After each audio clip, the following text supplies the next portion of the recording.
ini juga yang menjadi concern ya di YSU ya. Kita kan membalance antara tadi yang selama ini hanya mengagungkan intelektualitas, kita mengembangi pentingnya kecerdasan emosi dan spiritual gitu ya. Dan ini yang seringkali orang tua lupa gitu kan, ukuran-ukurannya ranking. Jadi yang kita lihat itu proses. Mm-mm. Jangan sampai dia dibandingkan misalnya, nih wah kok anak tetangga juara 1 gitu ya kan. Nah yang kita lihat kan prosesnya gitu. Proses tuh sungguh-sungguh penting.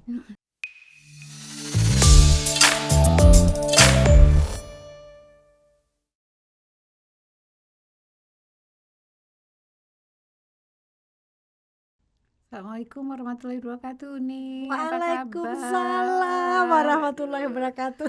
Seneng banget nih ketemu Uni Aku yang hari seneng. ini. Kita udah kenal berapa lama ya? Dari Udah terlalu zaman lama udah banget mungkin dan 20 selalu tahunan ya. seru. Tiap ketemu kayaknya ada aja nih yang saya dapetin dari Uni ya. Oke, Uni saat ini kan setahu saya ya, Uni saat ini kan aktif di Institute Institut, betul. sebagai di SDG Center ya Un Betul, ya, betul, sebagai betul. ketua ya Un ya. Iya. Boleh cerita dulu nggak Un, gimana tuh ceritanya? Karena kalau saya dengar SDG itu kayaknya semua orang lagi bicara itu seluruh dunia gitu Iya, ya. betul. Nah, apa yang buat Uni bisa ada di sana? Nah, ini. Backgroundnya seperti apa mungkin? Iya, ini hubungannya erat juga sama parenting nih, jadi iya. relate. Betul, kita emang mau bicara parenting ini. Makanya. Baru memperkenalkan diri Uni aja udah nyambung ya. Boleh cerita Un.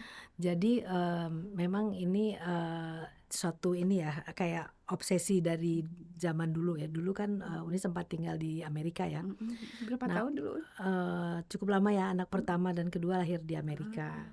Nah, untuk masih ingat tuh tahun 1988, boro-boro orang bicara SDG, emang belum ada SDG kan. Dia baru ada di 2015. Tapi anak-anak di sana sudah ngerti konsepnya.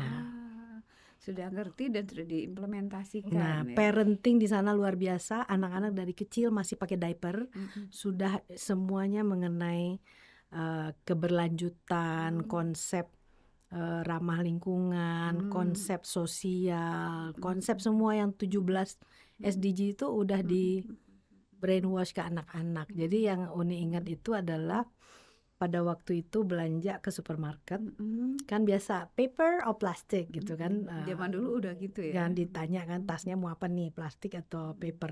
Namanya orang Indonesia nyari yang gampang dong ya kan, plastik gitu ya kan. Taunya ada anak kecil datang, ma'am, don't you know that this plastic needs 1,000 years to biodegrade? Dia bilang, hah?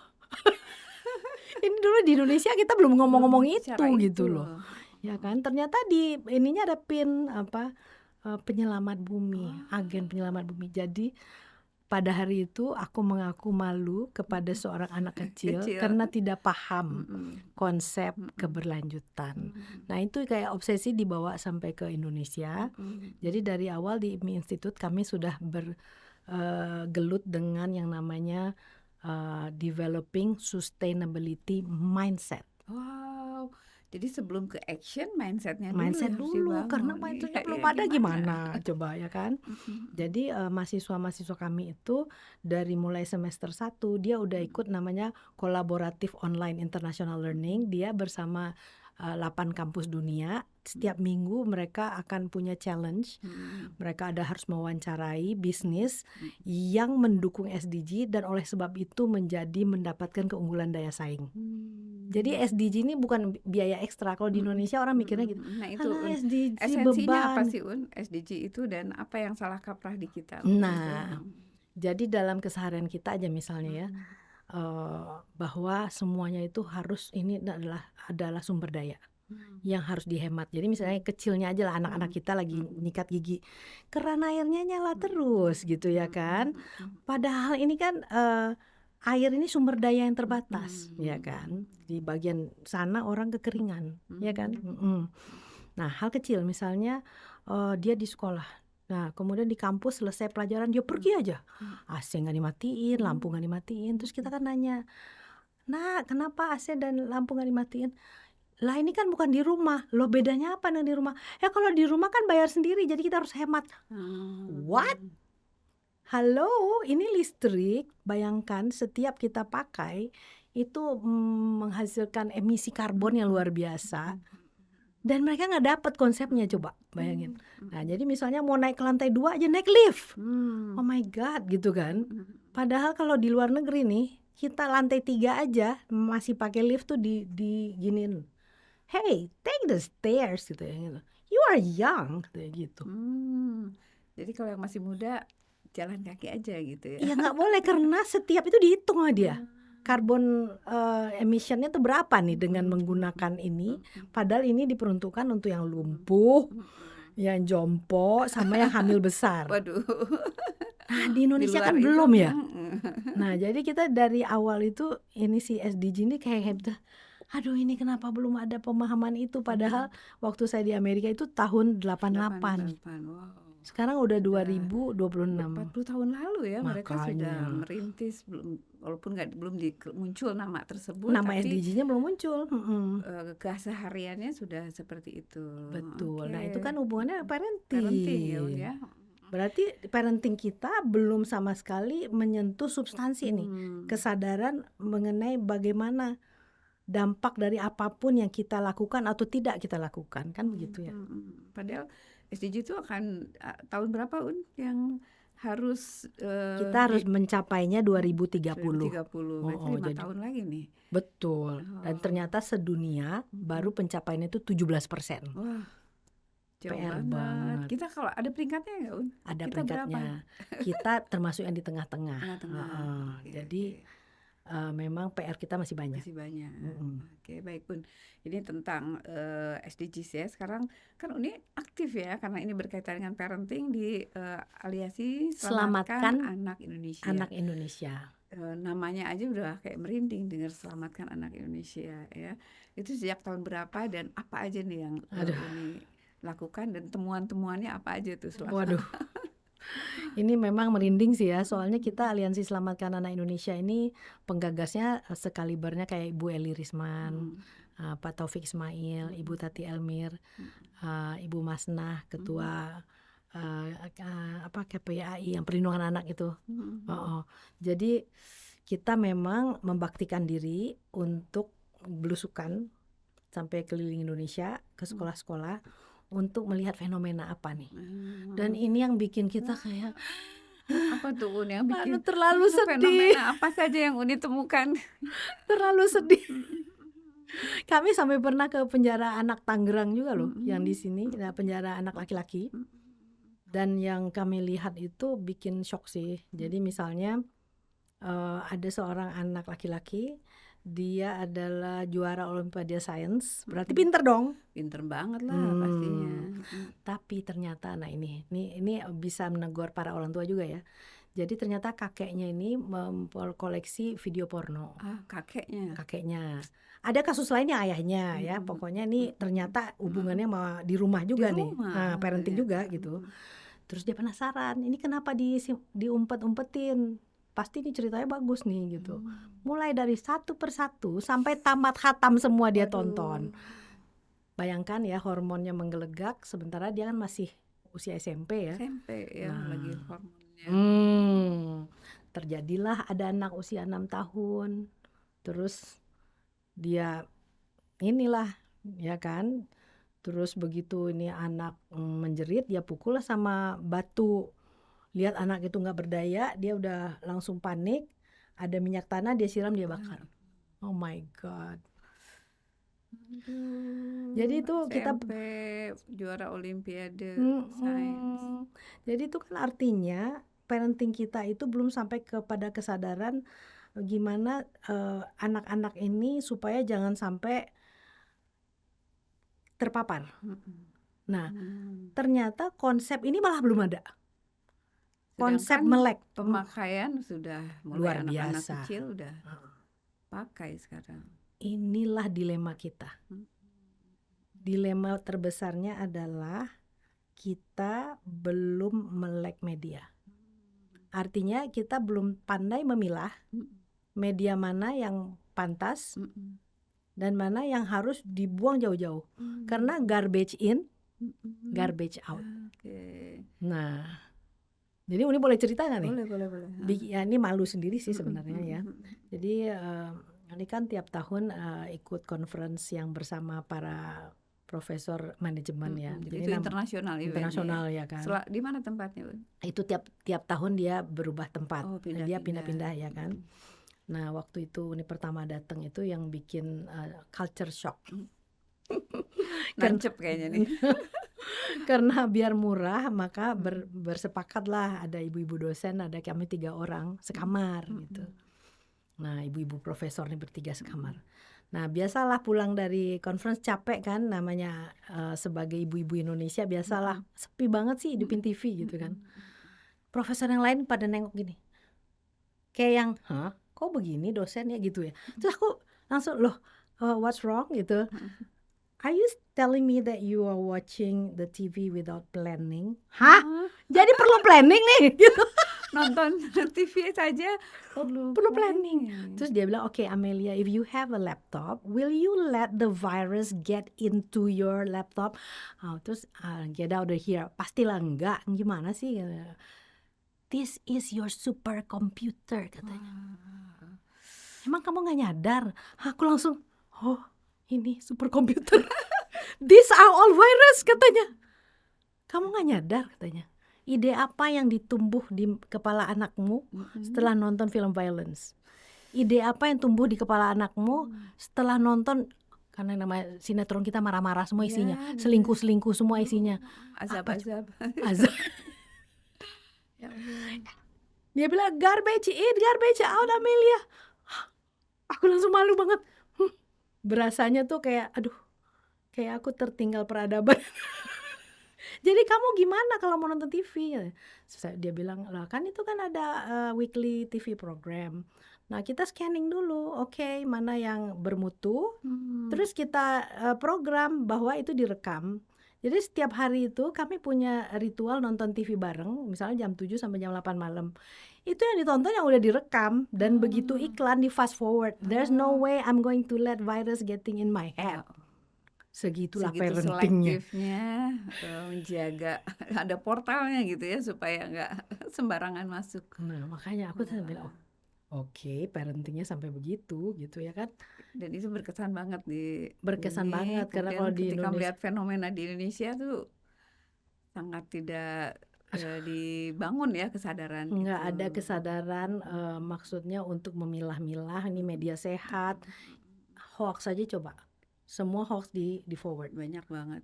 Iya kan? Tanpa baca dulu kadang ya.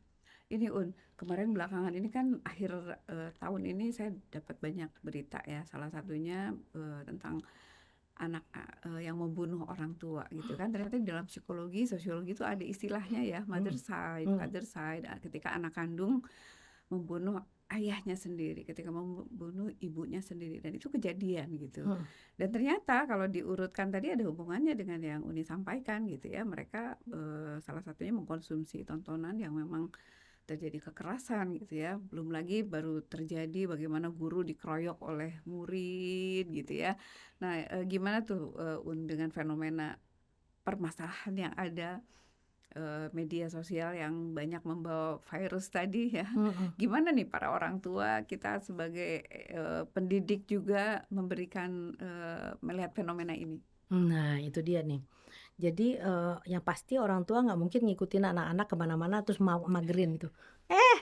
Gitu ya kan, nggak mungkin banget ya kan. Jadi sebenarnya yang diperlukan itu adalah terjadinya sebuah diskusi. Nah, jadi kalau di rumah dulu waktu anak-anak masih kecil, ini kan udah gede semua sekarang ya. 4 ya. Jadi diajak ngobrol. Ya, oke, ini program TV seminggu. Nah, kamu apa nih yang mau ditonton gitu. Nah, begitu ditantang begitu, dia malah, wah ini nggak usah nih, nggak butuh nih. Nah, ini nih boleh nih, ini boleh nih. Ini kamu nggak mau nonton ini telenovela yang ini? Dipancing Oh, kita pancing kan. Ih, apaan juga deh gitu, isinya kayak gitu. Ih, enggak mau. Jadi malah diberi kebebasan itu, dia malah hari Senin dia maunya apa? Nggak usah, aku mendingan main badminton, aku nonton ini aja katanya. Hari Selasa gimana? Nggak, aku mendingan apa? Jadi justru ternyata pada saat anak-anak ini di-challenge gitu ya kan. Nah, tapi sebelumnya tentunya kita share kan nih media-media negatif dan dampaknya seperti apa gitu kan. Jadi dia melek gitu. Oh gitu ya ternyata ya. Itu begitu dia di-challenge, oke kamu bebas nih milih deh apa yang mau dipilih gitu kan. Malah dia melebihi kita. Ya yang kita pikir ini pasti mau nih, kita mau gitu. Dia nggak mau loh. Nih saya mau jujur jadinya malu nih. Kemarin baru pulang dari 2 tahun yang lalu sih, dibawa anak jalan ke Las Vegas. Namanya si Uni yang udah tua ini, kita ke itu Las Vegas downtown, udah semangat nih kan. Ih bunda apaan sih? Enggak, kita maunya ke ke Grand Canyon. Kita cuman berhenti aja di airport ini. Kita langsung naik mobil, kita camping di dasar Grand Canyon.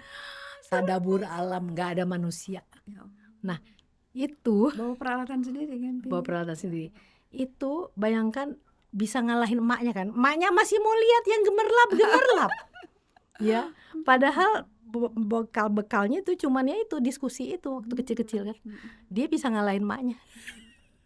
Kita karena pengaruh zaman dulu masih ke bawah ya. Masih mau kita mau ke tempat dugem. Dengan Las Vegas sudah tempatnya. Sampai pulang masih tanya lagi, Fis yakin kita nggak mampir? Enggak. Emang Fis udah pernah? Belum pernah dan nggak pengen. Nggak tergoda ya. Jadi ternyata fondasinya kuat. jadi bukan dengan bilang kamu nggak boleh. Nah, kalau dibilang nggak boleh, dia pengen. Gitu kan? Malah penasaran. Malah penasaran. Tapi kalau begitu di challenge gitu kan, gimana ini? Pakai pertanyaan gitu.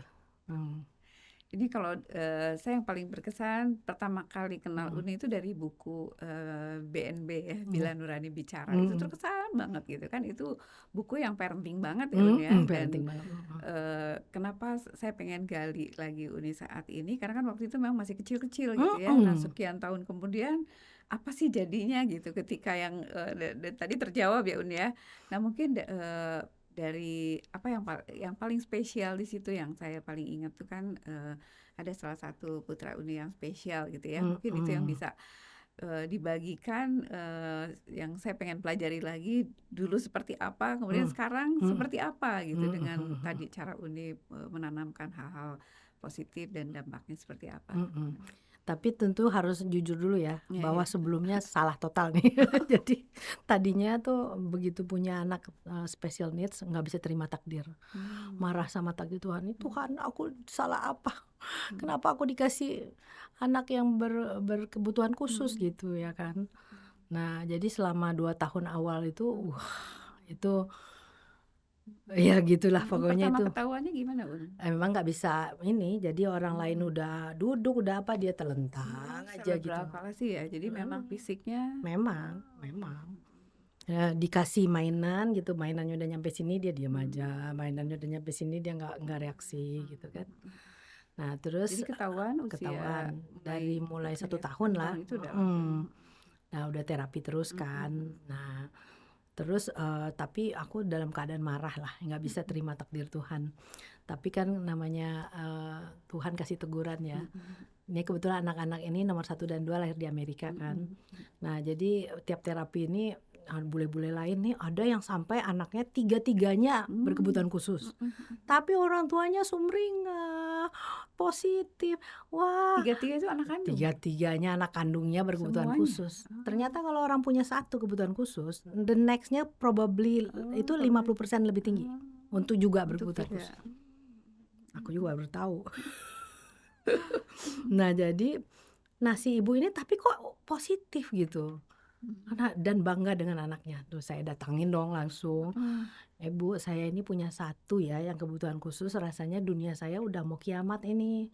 Saya nggak sanggup menjalanin hari-hari saya gitu. Lah Anda berdua ini anak Anda? Iya anak saya, ini si ini.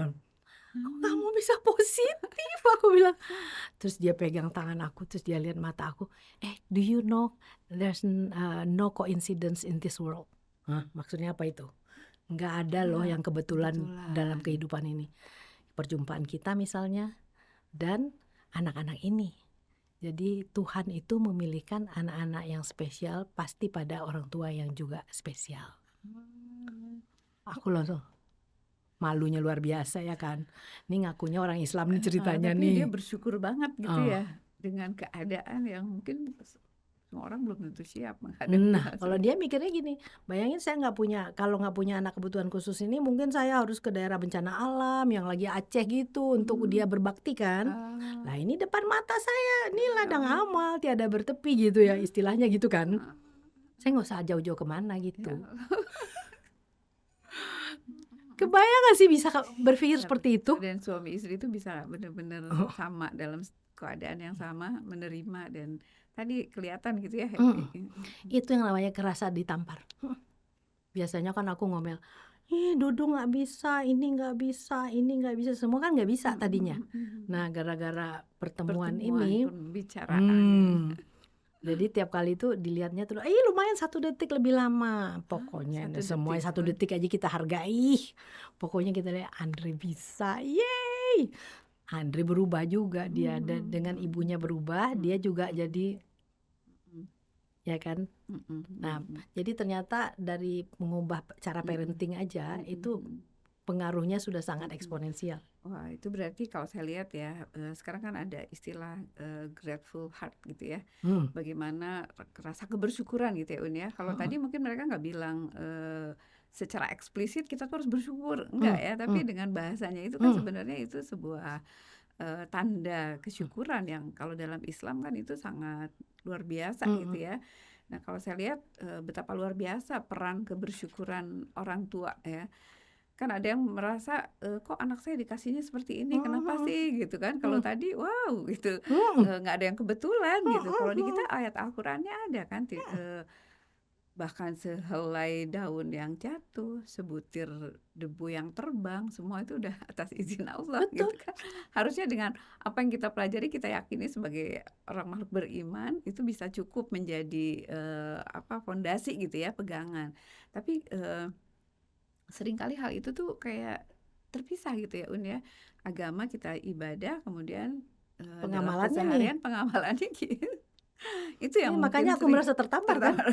Ya Allah. Dan bukan cuma Uni, kayaknya akan ya kebanyakan kita kan seperti itu ya, pengennya anak sempurna, saya pernah dikasih tahu bahwa anak kita ini adalah anak yang paling cocok yang Allah takdirkan, hadirkan gitu ya. Dan si anak pun adalah anak yang paling cocok. Si orang kita ini orang tua yang paling cocok buat dia gitu. Nah, sedangkan kan banyak sekali konflik-konflik gitu kan ya. Sekarang banyak konflik orang tua dengan anak merasa orang tuanya bermasalah. Ada yang bilang orang tua saya itu toksik. Orang tua saya ini problematik gitu ya. Nah, kalau dilihat dari sana tuh apa sih yang Uni bandingkan ya kalau tadi dari ekspresi orang tua tadi gitu ya, apa yang bisa kita pelajari untuk para orang tua di masyarakat kita saat ini? Jadi sepertinya kalau kita lihat ya, kita memang butuh lebih banyak habits positif. Jadi permasalahan di kita itu berhenti di tataran wacana, di tataran verbal, ceramah. Sementara kenyataan yang dia lihat adalah polisi disuap, ketidakpekaan sosial, penghalalan segala cara demi mendapat materi gitu ya. Nah, sementara misalnya contoh nih, misalnya Uni mau ngajar training ke Toyota ya.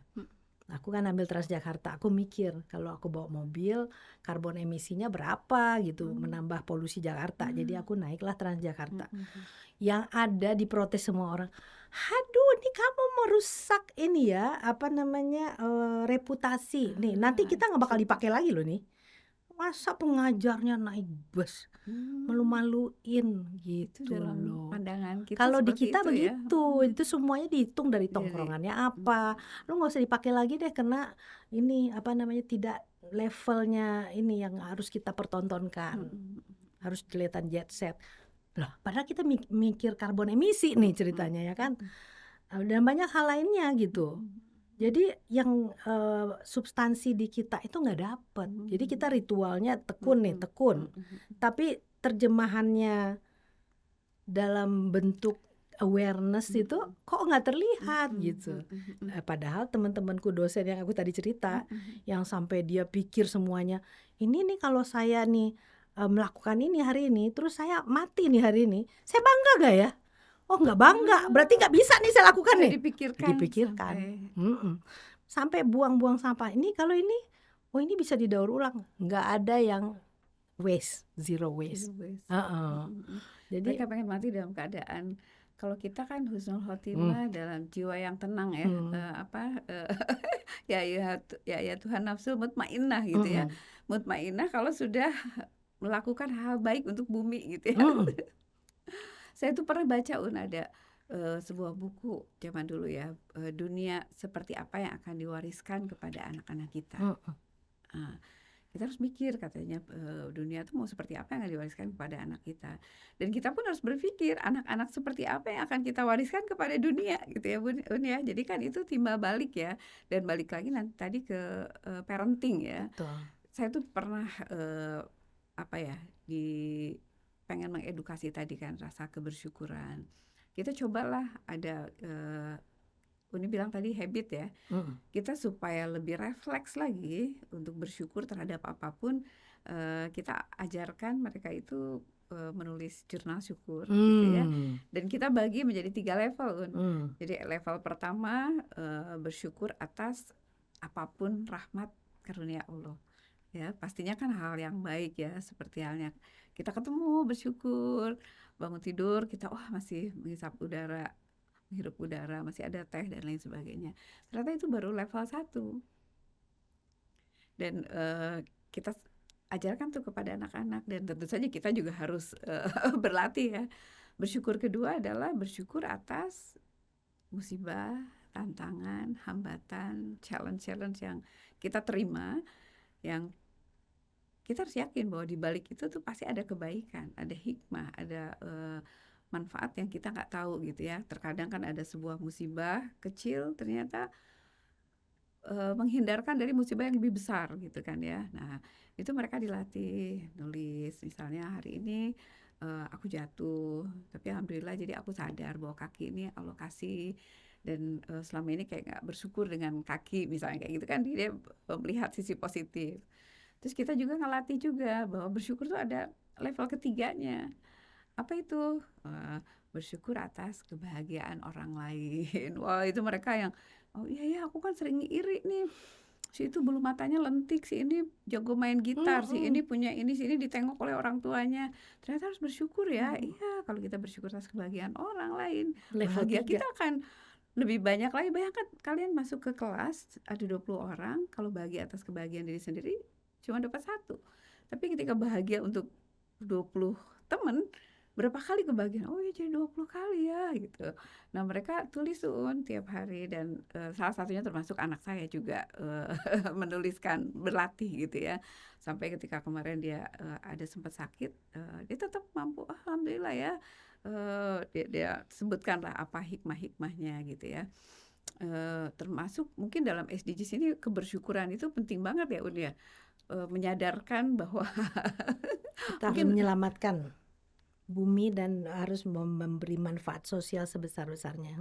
Manfaatkan bumi dan memberi manfaat sosial yang sebesar-besarnya. Oke, balik lagi kalau Uni tadi gimana tuh? Mengajarkannya, membiasakannya, dan gimana tuh si yang spesial belum selesai nih. Setelah berapa tahun kemudian sekarang seperti apa gitu. Jadi karena udah dapat teguran itu kan, jadi pendekatan parentingnya dirubah sekarang adalah bisanya yang dilihat. Walaupun bisanya cuma nambah sedetik, 2 detik, pokoknya tetap alhamdulillah ala kulli hal gitu ya kan. Nah akhirnya alhamdulillah kita malah dengan buku Bila Nurani Bicara itu kita ngisi-ngisi acara ke penjara lah gitu, lucu banget kan. Jadi sharing Bila Nurani Bicara, pada saat ada yang minta tanda tangan aku udah semangat kan, oke aku tanda tangan. Maaf Bu, saya mintanya anak ibu bukan ibu. Walaupun ibu yang menulis karena yang banyak diceritakan. Si Special Kid for Special Parents itu ya, saya masih ingat tuh judul ceritanya. Nah kemudian saya kan pengen banget diundang TEDx, nggak pernah gitu kan. Tiba-tiba TEDx nelpon, udah bergembira nih kan. Bu, bukan buat ibu, Bu, ini buat Andre Kurnia. Oh, Baiklah. Anda udah, Jadi Andre wah, ngisi TEDx. ih, Itu mau yang dong gemeteran linknya, adalah pengen tahu. ibunya. Di belakang horden padahal yang ngadep ke penonton yang rame itu kan padahal dia yang di karpet merah kan. Lah yang demam panggung ibunya. Mana udah biasa bicara di depan ratusan orang. Andrenya santai aja. Lucu banget, nanti aku share ya ininya ya TEDx-nya Andre. Jadi dia dengan santai bilang, waduh IQ saya 55, tapi mohon doa ya, saya tetap pengen jadi orang yang bermanfaat. Ya, jadi ya alhamdulillah ya kita ternyata perspektif gitu loh. Oh, perspektif ya. Jadi saat ini dia minta bikin sebuah tempat terapi. Awalnya dia karena homeschooling, jadi dia belusukan lah ke sekeliling kan. Terus dia lihat teman-teman di belakang itu kan para pemulung ya. Di sana tuh ada tempat inilah bedeng-bedeng gitu kan. Sekolah di mana? Enggak sekolah Kak, nggak ada duit. Sama saya aja, saya juga nggak sekolah kok, homeschooling. Diajak. Terus lama-lama tuh tiap akhir pekan tuh ada sampai 40 orang coba. Nah jadi si Andre gara-gara dia ngajak-ngajak temennya itu, ya ampun gitu ya kan, terpaksa kita hire student UIN untuk mengajar anak-anak ini. Jadi akhirnya kita punya kejar paket A, kita punya kejar paket B. Jadi ini buat yayasan. Iya, jadi bikin itulah ya PKBM namanya ya kan. Nah jadi belajar sama-sama Andre. Nah terus habis itu Andre minta lagi, Bun kalau untuk orang berkebutuhan khusus gimana Bun? Ya, akhirnya bikin tempat terapi. Nah gitu. Karena Andre juga dulu sering terapi. Iya gitu selalu ya. dia terapi kan. Jadi dia dulu di terapi nyari terapis kan susah banget. Bahkan ada dia disumpahin gara-gara pasang tali sepatu aja masih belum bisa. Jadi kata terapisnya, Andre kamu mati aja deh pasang ini tali sepatu aja nggak Ya bisa. Allah, di Indonesia itu. Itu terapis yang ngomong loh. Iya, terapi di Indonesia. Di Indonesia. Nah jadi si Andre bilang bikinlah kita Bun, katanya yang penuh kasih sayang tapi katanya. Oh ya udah deh, kita kan apa kata Andre, ya iyalah gitu ya kan, kita ikutin gitu ya kan. Nah akhirnya kita punyalah terapis ada okupasi, ada terapis pedagogi, ada terapis wicara ya kan. Nah kemudian nama Andre Karunia kan, Karunia Ilahi Center. Nah itu udah jalan selama 9 tahun. 9 tahun. Iya. Nah ya biasalah Andre. Bun alhamdulillah ada klien baru, tapi nggak bisa bayar, jadi Bunda yang bayar. Jadi Bunda. Jadi ini lebih sosial sifatnya. Jadi Andre aduh ya oke Andre gitu loh. Apa tuh yang bisa membuat anak yang awalnya didiagnosis sebagai cerebral palsy ya kalau nggak Cerebral salah palsy. Artinya fisiknya, kemudian tadi secara IQ, kemudian jadi sosok Andre yang mau berbagi, senang nolong, bermanfaat gitu, bahkan sampai diundang di TEDx. Apa tuh tips di balik itu semua yang menurut Uni tuh ini yang fondasi banget yang menjadi dasar sehingga Andre bisa seperti itu. Kayaknya yang paling penting utama yang awal itu yang tadinya berpandangan terkutuk, dikasih anak cacat gitu, merubah jadi mendapatkan karunia, mendapat anak spesial. Kayaknya itu tuh udah yang kayak kunci banget gitu, kayak buka mata banget gitu.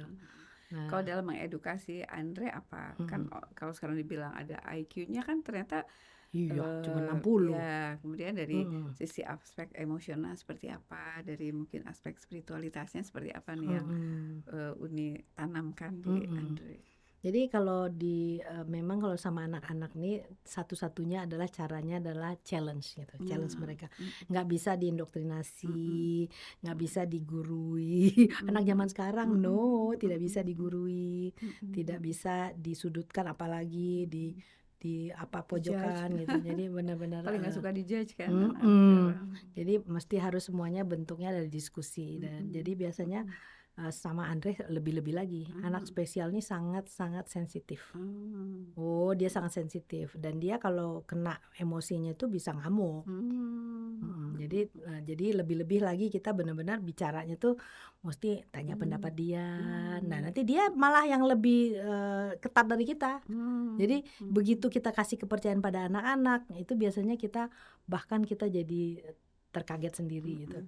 Jadi misalnya di zaman anakku masih kuliah di UI gitu ya kan, tuh ayahnya beliin lah mobil Jeep CJ7. Bayangin kalau saya aja seneng nih, waduh gagah bener, pakai pelek tinggi gitu. Anaknya bilang, ayah terima kasih tapi no thank you. Hah, kenapa? Gak mau dikasih? Nggak mau. Kenapa nggak mau? Ya Allah, apa kata dunia ini 1 liter 4 kilometer kan kena Jeep ya kan? Boros banget. Loh kan bukan kamu yang bayar, kan saya yang beli bensinnya. Lah ini bukan soal uang katanya. Udah SDGs banget ya? SDGs banget kan. Nah itu ternyata karena sistemnya kita bicaranya bukan indoktrinasi gitu kan. Jadi justru kita yang sebagai orang tua sering jadi malu-malu gitu. Saya sering malu banget. Jadi misalnya anak nganterin adiknya si Andre nih, dulu dia sekolah di Lazuardi kan. Udah capek-capek nganter sampai sana kan jauh tuh Cinere. Taunya Andrenya mogok, nggak mau sekolah. Terus aku dengan emosinya, nah namanya mak-mak nih parah nih. Pokoknya bunda udah capek habis bensin, kakak udah nganterin jauh-jauh, Andre harus sekolah.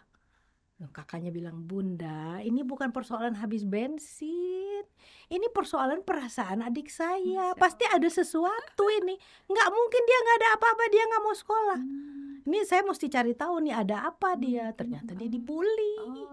Nah dia emaknya ini si kakaknya emosional. Mikirnya wah bensin udah habis. Malu gak sih? Di situ belajar ya. Jadi kita sering belajar sama anak juga gitu. Jadi kita nggak usah malu gitu loh. Ya Allah nak, bunda kok tadi maaf banget kok bunda emosi sesaat gitu ya. Kayak udah ngabisin waktu sejauh itu, kok nggak mau sekolah gitu, paksa gitu kan. Berarti kecerdasan emosi di situ udah muncul ya di anak-anak yang dia bisa perasaan kan yang diukurnya gitu ya. Jadi di situ terasa sekali ya Bun betapa pentingnya mengasah kepekaan emosi anak gitu ya Bun ya. Kalau dalam hal spiritualitas nih apa yang si seberapa Andre, penting sih? Iya benar. Jadi si Andre ini dari kelas 4 SD dia rajin Senin Kemis. Jadi kayak sekarang nih saya puasa gara-gara dia yang ngajak. Bunda hari Kamis. Oh iya baik Andre, siap. Nanti ya mau buit juga ya Bun. Oh baik Andre. Jadi nih sebenarnya anak-anaknya nih karena kita memang dengan mereka itu lebih banyak dialog dan mereka menjadi kayak merasa ya saya lo ya ikut dalam pengambilan keputusan.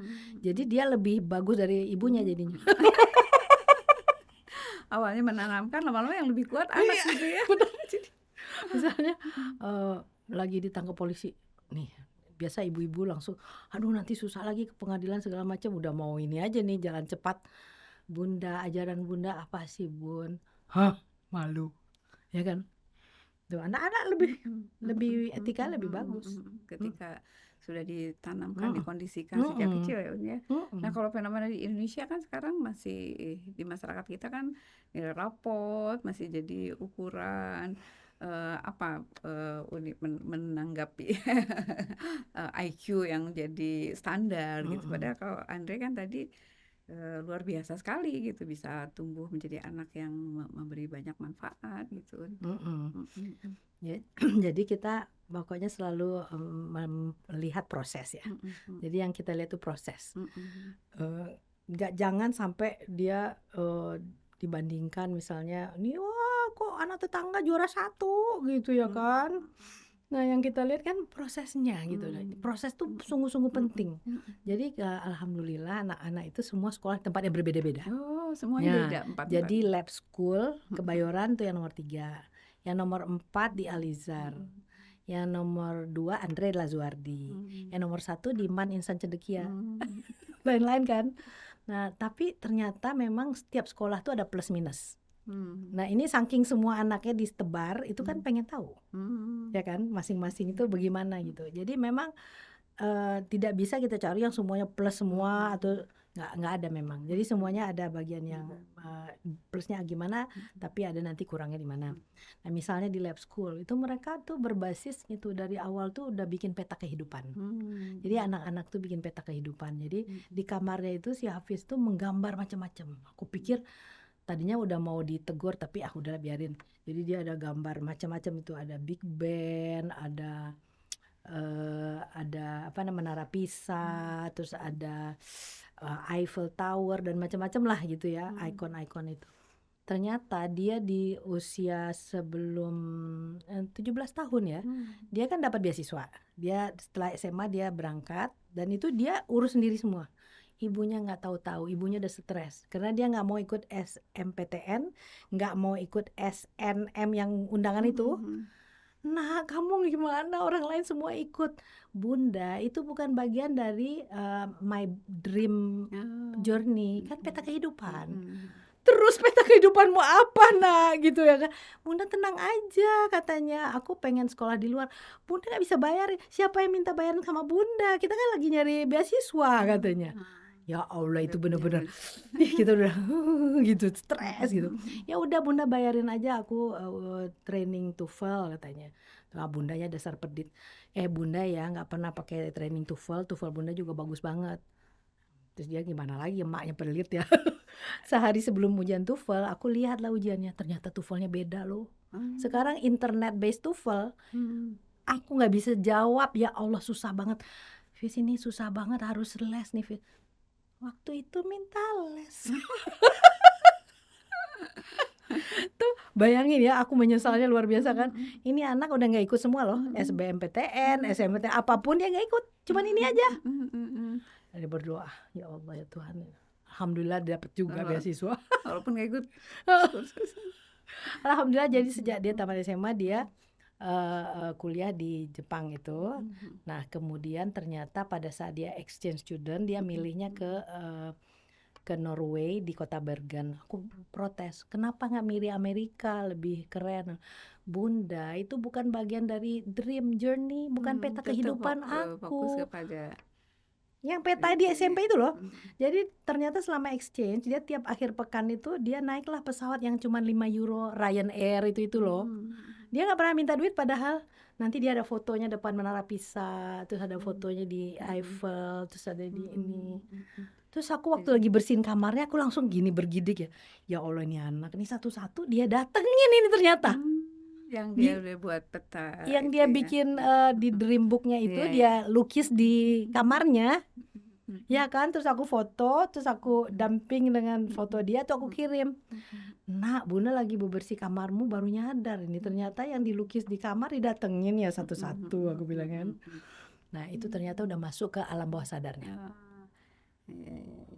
Jadi penting banget ya menanamkan kayak seperti menginstall ibaratnya impian dia, sehingga itu yang menjadi menuntun dia untuk berproses mencapai cita-citanya based on apa yang sudah dia simpan di alam bawah sadarnya itu ya udah seperti itu ya. Padahal dia pas di foto itu aku udah lupa pernah melukis itu ya katanya.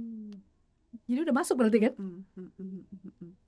Oke, satu lagi nih tentang pentingnya nilai-nilai spiritualitas ya, karena ternyata buktinya IQ saja juga terkadang nggak selalu jadi ukuran gitu kan. Seorang bisa bermanfaat dengan tadi contoh dari anaknya Uni.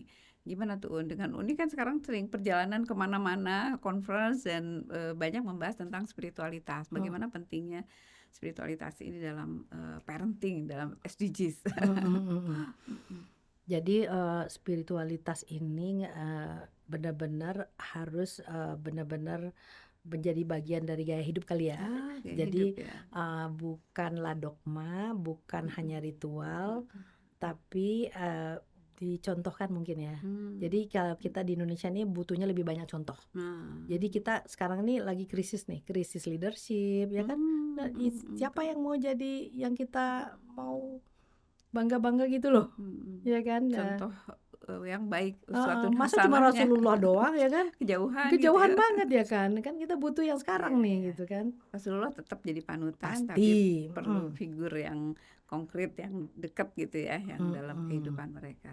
Jadi kayaknya memang diperlukan kita berjamaah harus saling mengingatkan untuk menciptakan ini ya, culture kita itu harus berubah. Nggak bisa culture kita itu masih berdasarkan gengsi, status, materi, materialisme dan lain sebagainya. Kita lupa bahwa kita harus menjaga bumi ini. Terus kita lupa bahwa ini semua yang kita lakukan tuh ada dampak negatifnya gitu. Ya kayak gimana sih, jadi banyak sekali hal-hal yang jadi kita harus mawas gitu dari mulai kita bangun tidur sampai kita tidur lagi. Jadi kayak kita harus pikirkan ini udah yang terbaik yang kita lakukan. Karena begitu dia terbaik, dia dihitung jadi ibadah kan. Tapi begitu kita ngasal, merusak kan gak jadi ibadah. Nah rasanya itu penting banget mungkin ya, bahwa setiap anak-anak Indonesia ini gak usah lah dia meniru generasi saya ini kacau, jangan ditiru ya, masih berdasarkan status, berdasarkan gengsi, harta, tahta dan lain sebagainya. Udah jangan. Oke. Mereka harus benar-benar tampil murni. Jadi oleh sebab itu kita di Aliansi Selamatkan Anak Indonesia ini punya asa muda. Nah, di asa muda ini kita menggojlok mereka supaya punya karakter dan jadi role model gitu. Nah di IPMI Institute kami juga sangat berusaha membuat mereka sebagai angel of change. Nah jadi gimana angel of change? Dengan caranya apa? Dengan mereka harus langsung menemui semester ini kita punya 45 entrepreneur yang bisnisnya semuanya adalah mendukung SDG. Jadi dengan dia mendukung SDG dia profitable. Jadi nanti mereka akan bikin podcast dengan si bule-bule ini, 45 orang dari Kanada. Sebagian dari Kanada, sebagian dia dari seluruh dunia sih. Nah nanti mereka akan membuat kisah ini dalam podcast dan mereka akan buat poster dan akan buat critical reflection menjadi buku. Intinya itu adalah karakter serta pembentukan spiritualitas yang substansial ya. Jadi ini bukan berbasis ritual saja, tapi justru lebih ke arah pengamalan dari hari ke hari, implementasinya. Ini yang kita coba kejar. Iya, ini juga yang menjadi concern ya di YSU ya. Kita kan membalance antara tadi yang selama ini hanya mengagungkan intelektualitas, kita mengembangi pentingnya kecerdasan emosi dan spiritual gitu ya. Dan ini yang seringkali orang tua lupa gitu kan, ukurannya ranking, ukurannya tadi kalau dengar cerita Uni juara olimpiade loh gitu ya, bisa melakukan tindakan seperti itu, artinya kan ada hal yang bolong yang belum disiapkan. Dan tadi betul banget spiritualitas sebagai fondasi. Kalau dalam ihsan itu kan ya Un ya, merasa kalau nggak bisa merasa melihat Allah, merasa dilihat Allah. Dan kebayang ya kalau kita ngerasa, kalau dipantau CCTV aja kita ngerasa harus hati-hati nih ada CCTV. Apalagi ini yang CCTV-nya malaikat gitu kan yang mengawasi terus menerus. Kalau seandainya kesadaran itu ditanamkan kepada anak-anak, ya tadi ada satu butir atau bungkus permen aja dia akan pikirkan mau ditaruh di mana, dampaknya apa gitu ya. Seperti Uni tadi, plastik aja berapa lama terurainya, mereka mikir apa sejauh itu. Dan itu mungkin perlu ditanamkan kepada anak-anak sedini mungkin sehingga mereka menjadi bukan sekedar agent of change, tadi angel of change ya. Kebayang nih anak-anak seperti apa yang akan diwariskan kepada dunia seandainya mereka sudah punya kesadaran seperti itu. Dan sebetulnya harusnya bersyukur ya dengan kita sebagai orang yang beragama, seandainya itu dijadikan kesadaran dan bukan hanya konsep ritual yang terpisah dari keseharian. Sebenarnya itu akan works ya, akan berdampak gitu. Nah tinggal challenge-nya itu mungkin ya Un ya, yang mungkin ada pengalaman Un untuk lebih menginternalisasikan lagi hal begitu di dalam pendidikan atau di masyarakat seperti di Aliansi Selamatkan Indonesia, apa yang pernah Uni lakukan mungkin? Jadi lebih banyak ke arah diskusi. Anak-anak udah capek Oke. ceramahin. Jadi bentuknya tuh adalah diskusi dan mereka dijadikan angel of change. Oke. Jadi di kelas-kelas SD itu kami minta mereka jadi angel of change. Tahu nggak Teteh, bikin komik. Oke, aku mau bikin komik biar teman-teman aku jangan terjerumus untuk terpapar pornografi. Dia bikin komik. Terus aku Ada mau bikin apa? activity ya. Jadi dia masing-masing dengan caranya masing-masing. Dia bikin sosial media campaign, dia bikin apa gitu ya kan. Nah jadi anak-anak ini udah pendekatannya nggak model penceramah, ceramah enggak, tapi lebih kepada interaktif. Nah ya. Ya, itu juga kita lakukan nih seperti kegiatan Ramadan gitu ya, ada semacam pesantren kilat Ramadan, tapi juga sama tuh kita juga ada buat vision board gitu kan, membuat supaya papan visi mereka, karena ternyata pengalaman Uni pengaruh banget. udah benar-benar mendatangi negara-negara itu, bukan hanya ditempel gitu ya, itu ternyata sangat berdampak. Dan apalagi ketika kesadaran mereka ini dihidupkan, dibangkitkan ya melalui diskusi-diskusi seperti itu. Makasih banyak ya Un ya, diskusinya seru banget gitu ya. Nah teman-teman, itu tadi banyak sekali insight yang kita dapatkan dari diskusi bersama Uni Amelia Naim. Boleh silakan like, subscribe channel ini ya untuk bisa mendapatkan lagi konten-konten yang bermutu lainnya. Oke Un, mungkin ada closing statement yang mau Uni sampaikan. Ya, jadi para orang tua marilah kita runtuhkan semua ego kita dan kita belajar bersama anak-anak kita.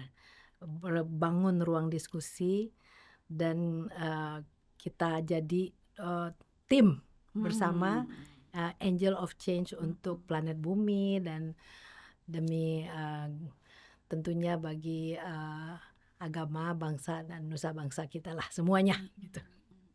Masya Allah ya, pentingnya menjadi teamwork gitu ya bersama anak untuk bagaimana benar-benar kalau udah begitu berarti setara ya Un ya, sama-sama berdiskusi. Kalau di kasus saya malah mereka lebih pintar, lebih beretika. Justru kita belajar sama mereka ya, dan perlu masyarakat gitu ya. Ada yang bilang kan it takes a village to raise a child, diperlukan sekampung gitu ya untuk mendidik anak-anak kita. Tadi di Aliansi Selamatkan Indonesia, kami di ESU juga sama, intinya menjadi kampung yang di mana bisa membesarkan anak-anak dengan betul-betul penuh kesadaran, sehingga kita yakin bahwa anak-anak yang kita tinggalkan ini akan menyelamatkan bumi, dan mereka yakin bahwa apa yang dia lakukan itu menjadi bagian dari pengabdian kepada Allah, dan Allah akan senantiasa mengawasi mereka sehingga mereka do the best di dalam hidupnya gitu ya. Insyaallah. Makasih banyak Un, semoga Uni sehat terus Sama-sama. menginspirasi, terus banyak pengalaman yang bisa dibagikan kepada kita semua. Senang sekali, thank you. Assalamualaikum warahmatullahi wabarakatuh. Waalaikumsalam.